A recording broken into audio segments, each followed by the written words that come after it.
Hello. हमने अपने previous video में फर्स्ट 4 क्वेश्चंस किए थे 3.2 के class 10th chapter pair of linear equations in 2 variables. हमने उसको linear equations, pair of linear equations को हमने ग्राफ पे सॉल्व करना सीखा। आज उसी पे बेस्ड कुछ क्वेश्चंस करेंगे। सबसे पहले हम देखते हैं कि जब हमारे पास लीनियर इक्वेशंस की बात हो रही है, pair of linear equations in 2 variables की बात कर रहे हैं, मतलब हमारे पास 2 वेरिएबल है x एंड y। तो इन x एंड y को सोल्व करने के लिए हमारे पास 2 इक्वेशंस भी होनी चाहिए। अगर हमें 2 वेरिएबल्स को फाइंड करना है तो हमारे पास 2 इक्वेशंस होनी मस्ट है, अदरवाइज हम नहीं कर पाएंगे। अगर 3 वेरिएबल्स को हमें सोल्व करना है तो हमारे पास 3 इक्वेशंस होनी चाहिए। तो इस अकॉर्डिंग होता है ये। फिफ्थ क्वेश्चन देखते हैं। फिफ्थ क्वेश्चन में क्या बोल रहे हैं, half the perimeter of a rectangular garden whose length is 4 metre more than its width is 36 metre, find dimensions of the garden. Garden किस तरह का है, रेक्टेंगुलर गार्डन है हमारे पास एक, तो उसके हमें डायमेंशंस फाइंड करनी है। मतलब हमने क्या फाइंड करनी है, लेंथ एंड ब्रेथ। जो फाइंड करना है उसको पहले लेट कर ले, फिर देखते हैं क्वेश्चन में क्या पूछा है। Let length of garden is x let कर लेते हैं and let breadth of garden is y। ठीक है, अब देखते हैं। हमने अगर x एंड y फाइंड करने हैं तो हमें 2 इक्वेशंस भी चाहिए। हम यहां से 2 लीनियर इक्वेशंस फाइंड करेंगे। Half the perimeter of a rectangle. Half perimeter का फॉर्मूला क्या होता है, हमें पता है रेक्टेंगल के पेरीमीटर का फॉर्मूला क्या होता है, 2 into L plus B, length plus breadth. तो ये हमारे पास फॉर्मूला होता है। Half the perimeter of a rectangle, half, ये बन गया हमारे पास half the perimeter of a rectangle the whose length is 4 metre more than its breadth is 36 metre. हमें क्या बोला है, half the perimeter of rectangular garden, perimeter कितना दिया, 36 मीटर। तो ये कितना होगा, इज इक्वल्स टू 36। हमारे पास यहां से एक इक्वेशन तो बन गई, कैंसिल कर देते हैं तो हमारे पास क्या है, L plus B is equals to 36। ये फर्स्ट इक्वेशन आ गया। अब सेकेंड इक्वेशन फाइंड करते हैं। जो हमें ये लेंथ दी हुई है इसको यूज करके फाइंड करते हैं। whose length is 4 metre more than its width। Length क्या है, ब्रेथ से 4 मीटर जो है ज्यादा है। अब अगर 4 मीटर ज्यादा है तो मैं क्या करूंगी, l माइनस बी करूँ तो वो 4 आएगा। बड़े वाले में से छोटे वाला माइनस किया, कितना ज्यादा, वो 4 ही ज्यादा, माइनस करूंगी तो 4 आएगा वो। तो यहां से क्या करेंगे, लेंथ हमारी क्या है, x, तो x माइनस ब्रेथ क्या हमारी y इज इक्वल्स टू 4। यहाँ पे भी पुट कर देते, l हमारी लेंथ क्या थी, x थी, एंड ब्रेथ हमारी क्या थी, y थी। ठीक है, ये हमारे पास आ गया according to question. x and y लेके चलते हैं तो हमारे पास ये 2 इक्वेशंस बन गई जो हमने फाइंड करनी थी। अब हमें क्या चाहिए, डायमेंशंस चाहिए। मतलब हमने x एंड y की वैल्यूज भी फाइंड करनी है। न्यूमेरिक वैल्यूज क्या आएंगे वो हम कैसे फाइंड करते हैं, उसको फाइंड करने के लिए हम ग्राफिकली भी कर सकते हैं। अभी तक आपने जो सीखा ग्राफिकली उसी से करते हैं। हमारे पास फर्स्ट इक्वेशन है x plus y is equals to 36 and second है x minus y is equals to 4। इसी को सॉल्व करके हम फाइंड करते हैं। यहां से एक वेरिएबल की वैल्यू निकाल लेते हैं x की, 36 माइनस वाई, यहां से x की वैल्यू फाइंड करें तो 4 प्लस वाई। अब क्या करना है, हमारा काम क्या है, y की वैल्यूज डालते जाओ, x की वैल्यूज आती जाएंगे। कैसे करेंगे, वो बॉक्स बना लेंगे।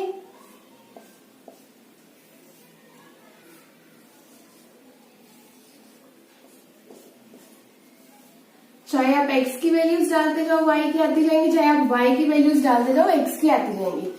इससे देखते हैं, सबसे पहले y की वैल्यू मैं लेट से 0 डाल रही हूं तो मेरे पास x क्या आ रहा है, 4। अगर मैं y की वैल्यू 1 डालू तो क्या हो जाएगा, x 5 हो जाएगा। अगर मैं x की वैल्यू 2 डालू, y की वैल्यू 2 डालू तो x की वैल्यू 6 हो जाएगी। पुट करके देखना सिंपली आपने इसमें। अब इस इक्वेशन से फाइंड करते हैं। वो इक्वेशन क्या हमारी, x is equal to 36 minus y. अब इस इक्वेशन में पुट करके चेक करते हैं हमारे पास क्या आएगा। लेट्स से मैंने y की वैल्यू 0 डाल दी तो x की वैल्यू 36 आ गई। ठीक है, तो अगर मैं y की वैल्यू कुछ भी डाल सकते हैं, लेट्स से मैंने 8 डाल ली, y की वैल्यू अगर 8 डाल दी तो मैं x की वैल्यू क्या आ जाएगी 20, x की वैल्यू हमारे पास क्या आ जाएगी 28। अगर मैं y की वैल्यू फिर 16 डाल देती हूँ तो मेरे पास x की वैल्यू क्या आ जाएगी 20 आ जाएगी। इस अकॉर्डिंग आप कोई भी वैल्यू डाल सकते हो अपने। हाँ जी, जब आप इन वैल्यूज को ग्राफ पे प्लॉट करोगे, जब हम इनको ग्राफ पे प्लॉट करेंगे तो हमारे पास 2 लाइंस आएंगी जो आपस में इंटरसेक्ट करती होंगी। लेट्स से वो ऐसे इंटरसेक्ट कर रही है। ठीक है, हमने राइट कर लिया, ऐसे इंटरसेक्ट कर लिया। आप प्लॉट करोगे तो आपका आ जाएगा। उसके बाद जहां पे ये इंटरसेक्ट कर रही है उसके कोरस्पॉन्डिंग हम देखेंगे कि x एंड y की वैल्यूज आ क्या रही है।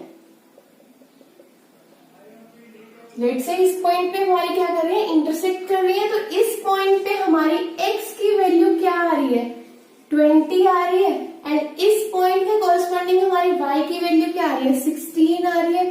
तो इस अकॉर्डिंग आप क्या करोगे, ग्राफ प्लॉट करके x एंड y फाइंड कर लोगे और यहाँ पे लिख दोगे 20, 16। अगर आप, अब हमने स्टार्टिंग में लेट किया था, लेंथ हमारी क्या है 20 है एंड ब्रेथ हमारी क्या है 16। x लेट किया था तो x हमारा क्या आ रहा है 20 आ रहा है एंड ब्रेथ हमारी क्या है 6। y लेट की थी वो क्या आ रही है 16 आ रही है। अब मैंने स्टार्टिंग में मैंने लेंथ को क्या लिया था, लेंथ को मैंने लिया था x एंड ब्रेथ को मैंने लिया था y। उसके अकॉर्डिंग आप लेंथ को y लेके एंड ब्रेथ को x लेके भी सॉल्व कर सकते हो। सिमिलर क्वेश्चन हो जाएगा, बट जहां जहां पे मेरा x था आपका वहां पे y आ जाएगा इस केस में। ठीक है, जहां जहां पे मेरा y था आपका x हो जाएगा। तो इसी अकॉर्डिंग आंसर में भी वेरिएशन आ जाएगी। जो मेरा x है आपका वो y होगा, y x होगा, बट अल्टीमेटली जो मेरी लेंथ आएगी वही आपकी भी लेंथ आएगी। ठीक है, तो नेक्स्ट क्वेश्चन देखते हैं। हमारे पास 6th क्वेश्चन है। गिवन द लीनियर इक्वेशन हमें गिवन है 2x plus 3y minus 8। Right another linear equation in 2 variables such that intersecting lines। अब हमें क्या है, एक लीनियर इक्वेशन गिवन है, हमने सेकंड लीनियर इक्वेशन फाइंड करनी है सच दैट क्या वो इंटरसेक्टिंग लाइंस की प्रॉपर्टी फॉलो कर रही हो, and second is parallel lines and coincident lines. तो हम देखते हैं, सबसे पहले लीनियर इक्वेशन हम सबको पता है क्या होती है, a1x plus b1y plus c1 is equal to 0। इस फॉर्म की होती है लीनियर इक्वेशन हमारी। जनरल फॉर्म ये होती है हमारे पास। तो हमने ऐसी इंटरसेक्टिंग लाइंस के लिए हमारी क्या कंडीशन होती है, पहले वो देखते हैं। a1 by a2 is not equals to b1 by b2। मतलब इसमें कुछ भी जो कोफिशिएंट्स है इसके इक्वल नहीं आएंगे। तो हमारे पास फर्स्ट इक्वेशन जो गिवन है 2x plus 3y minus 8 is equals to 0। तो अब हमने ऐसी इक्वेशन लिखनी है जिसमें ये प्रॉपर्टी फॉलो करती हो, जिससे ये प्रॉपर्टी फॉलो हो जाए। तो लेट से यहाँ पे हम लिख लेते हैं, सबसे पहले कंपेयर करके इसको कंपेयर कर लेते हैं इससे। a1 is equals to 2 and b1 is equals to 3 and c1 is equals to minus of a। हमारे पास ये आ गया। अब हमने क्या फाइंड करनी है, a2 b2 c2 लिखनी है। हमने क्या लिखना है, a2 b2 एंड c2, ताकि मेरी इक्वेशन बन जाएगी a2 b2 c2 से। तो अब यहाँ पे क्या लिखूं कि ये प्रॉपर्टी फॉलो हो जाए। अगर मैं यहाँ पे 3 लिख दूं और यहाँ पे 2 लिख दूं, यहाँ पे तो कुछ भी लगा लो, 2 लगा लो, चलो ठीक है। अब देखो a2 by a1 by a2 क्या हो रहा है 2 by 3 and b1 by b2 क्या हो रहा है 3 by 2। कर रहा है ये फॉलो, दोनों इक्वल नहीं है। एंड c1 by c2 क्या बन रहा है यहाँ पे -8 by 2 दैट इज -4। ठीक है, तुम्हारे पास ये आ गया। अब ये प्रॉपर्टी फॉलो हो रही है यहाँ से, a1 by a2 is not equals to b1 by b2। तो मतलब हमारी लीनियर इक्वेशन जो हमें चाहिए वो क्या है, ये वैल्यूज हमने लिखी है अपनी तरफ से a2 b2 c2 की। अब इसको इसमें पुट कर देते हैं, लीनियर इक्वेशन तभी मिलेगी हमें 3x plus 2y plus 2 is equals to 0। ये हमारे पास आ गई लीनियर इक्वेशन जो हमने फाइंड करनी थी।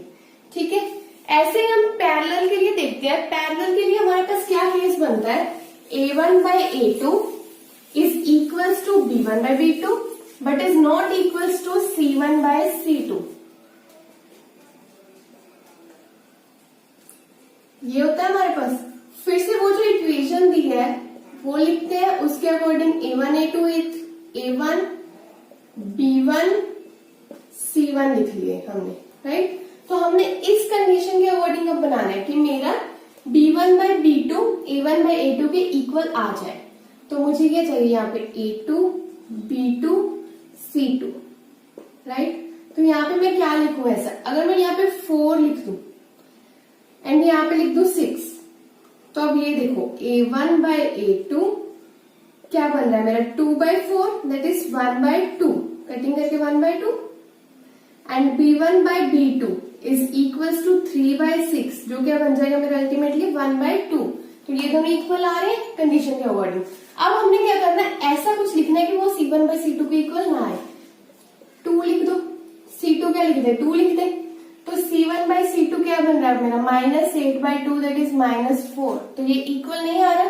तो अब मेरे पास इस अकॉर्डिंग लीनियर इक्वेशन बनाते हैं। a2 की वैल्यू 4x, b2 की वैल्यू 6y प्लस c2 की वैल्यू 2 इज इक्वल्स टू 0। मेरे पास ये लीनियर इक्वेशन आ गई जो हमने फाइंड करनी थी, ये आ गई। तो अब हमने क्या देखा कि ये जब कोफिशिएंट्स कंपेयर किए तो हमने चेक कर लिया ये प्रॉपर्टी फॉलो हो रही है, तो उसी अकॉर्डिंग हमने ये लिख दी। थर्ड देखते हैं कोइंसिडेंट लाइंस। कोइंसिडेंट लाइंस के लिए हमारे पास क्या होता है, तीनों के तीनों इक्वल होते हैं। ठीक है, तो फिर से हमने क्या किया, जो हमें इक्वेशन गिवन थी, जो हमें गिवन है उसको कंपेयर कर लिया जनरल फॉर्म से, तो हमारे पास a1 b1 c1 आ गए। अब a2 b2 c2 हमने फिर से फाइंड करने हैं। तो इसको फाइंड करने के लिए हम क्या करें, कंडीशन हमें ये पता है, अगर मैं यहाँ पे 4 लिख दूं, ठीक है, यहाँ पे 6 लिख दूं, जैसे पिछली बार किया लास्ट केस में पैरेलल में वैसे ही लगाया मैंने 4 and 6 तक कटिंग करके 1 by 2 आ जाए। ऐसे ही यहाँ पे अगर -16 मैंने यहाँ पे क्या लिखा है देखो, डबल कर दिया, 2 का डबल 4 ताकि ये कटिंग करके 1 by 2, 3 का डबल 6 कर दिया ताकि ये कटिंग करके 1 by 2। अब -8 का डबल -16 लिख दिया ताकि कटिंग करके 1 by 2। इस अकॉर्डिंग मैंने ये सेट कर लिए।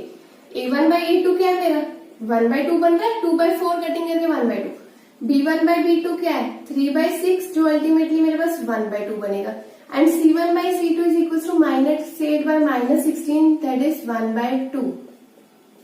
ठीक है, अब हमारे पास कंडीशन क्या बन गई, a1 by a2 is equal to b1 by b2 which is equal to c1 by c2। यही तो करना था। अब जो वैल्यूज हमने यहाँ पे सिलेक्ट की थी वो इसमें पुट कर देते हैं, 4x plus 6y minus 16 is equal to 0। Minus है तो माइनस लगाना है यहाँ पे। ओके, तो हमारे पास ये था 6th क्वेश्चन। 7th क्वेश्चन देखते हैं। हमारे पास 7th क्वेश्चन है, draw graphs of x minus y plus 1 is equal to 0 and 3x plus 2y minus 12 is equal to 0। Determine the coordinates of vertices of triangle, this is triangle, formed by these lines and x-axis, formed by these lines and x-axis, and shade that triangular region. Triangular region को हमने shade भी करना है। सबसे पहले क्या है, draw the graphs of these, graph draw कर लेते, वो तो इजीली हम कर लेते। एक लाइन, ये क्या है लीनियर है, लीनियर इक्वेशन इन 2 वेरिएबल, तो हमारे पास इसकी हमेशा एक स्ट्रेट लाइन ही आएगी ग्राफ पे। एंड सेकेंड हमारी क्या है 3x plus 2y minus 12 is equal to 0। तो इनको यूज करके हमने क्या करना है, ग्राफ बनाना है। तो इसके लिए हम क्या करेंगे, यहाँ से एक वेरिएबल की वैल्यू फाइंड कर लेते हैं। लेट्स से मैंने यहाँ पे x की वैल्यू फाइंड करी, वो क्या आ गई -1 प्लस y। एंड अगर यहाँ से x की वैल्यू फाइंड करें 3x is equal to 12 minus 2y and x is equal to 12 minus 2y over 3। ये आगे हमारे पास ये एंड ये, इनको यूज करके हम बॉक्स बना लेते हैं। x की वैल्यूज डालते जाओ या y की वैल्यूज डालते जाओ, सेकंड की आपके पास आती जाएंगी। सेकंड वेरिएबल की करते हैं वो x y, हमारे पास क्या है x and y चल रहे हैं। तो इस इक्वेशन की पहले बात करते हैं, x is equal to -1 plus y। अगर मैं y की वैल्यू 0 डालूं तो x की वैल्यू मेरे पास क्या आएगी -1, y की वैल्यू 1 डाल रही हो तो x की वैल्यू 0, अगर y की वैल्यू 2 डाल रहे हैं तो वो मेरे पास x की वैल्यू 1 आएगी। ठीक है, तो सिमिलरली सेकेंड इक्वेशन इसके लिए देखते हैं।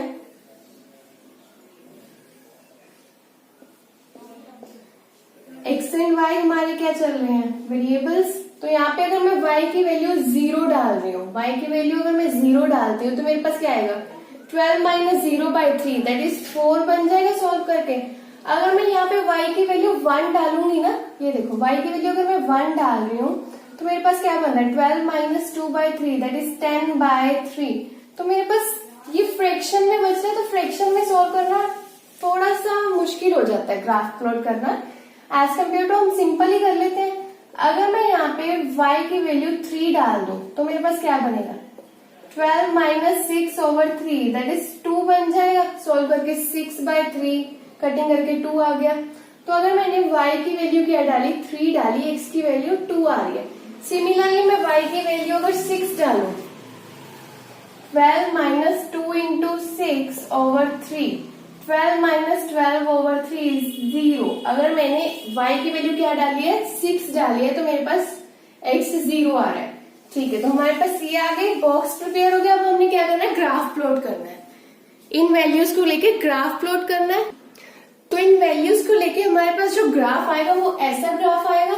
तो हमने इस जो हमारे पास ये इक्वेशन थी x माइनस वाई प्लस 1, उसकी वैल्यूज को लेके हमने ये एक लाइन कर ली।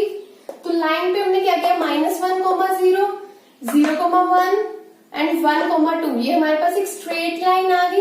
एंड सिमिलरली इसको लेके हमने क्या किया, 4, 0, 2, 3 एंड 0, 6 ये पॉइंट्स जो है प्लॉट कर लिए। तो हमारे पास ये एक स्ट्रेट लाइन आ गई, तो हमारे पास अल्टीमेटली ये 2 स्ट्रेट लाइंस आ गई। तो जो जो वैल्यूज थी, लाइक यहाँ पे -1, 0, तो मैंने यहाँ पे लिख लिए, कोऑर्डिनेट्स उसके सारे लिख दिए मैंने।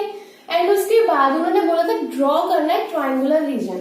तो ट्राइंगुलर रीजन ड्रॉ करने में क्या है, ये करते ड्रॉ, इसको ड्रॉ कर दो। ये हमारा ट्राइंगुलर रीजन बन रहा है जो क्लोज्ड भी है, तो इसको आप शेड कर दोगे। इसको क्या बोला है, शेड करो ट्राइंगुलर रीजन को। हमने शेड कर दिया, कोऑर्डिनेट्स लिख दिया एंड ग्राफ ड्रॉ कर दिया। बहुत सिंपल क्वेश्चन है, आप बहुत आराम से ग्राफ कॉपी पे कर सकते हो, इसको प्लॉट कर सकते हो। इससे नेक्स्ट वीडियो में हम इन इक्वेशंस को, जो हमारे पास ये इक्वेशंस होते हैं, इनको सॉल्व करने का एक नेक्स्ट मेथड देखेंगे। अभी तक हमने ग्राफ मेथड से किया, ग्राफ से कैसे इसकी वैल्यूज फाइंड करते हैं, जैसे कि जिस पॉइंट पे ये इंटरसेक्ट करके उस अकॉर्डिंग इसकी वैल्यूज आ जाती हैं। तो हम नेक्स्ट वीडियो में, नेक्स्ट इस लेक्चर में हम सीखेंगे कैसे इन इक्वेशन को अलग अलग मेथड से सॉल्व करना है। इसके लिए आप नेक्स्ट मेथड करोगे, तो आप नेक्स्ट वीडियो में करते हैं आगे। Thank you so much.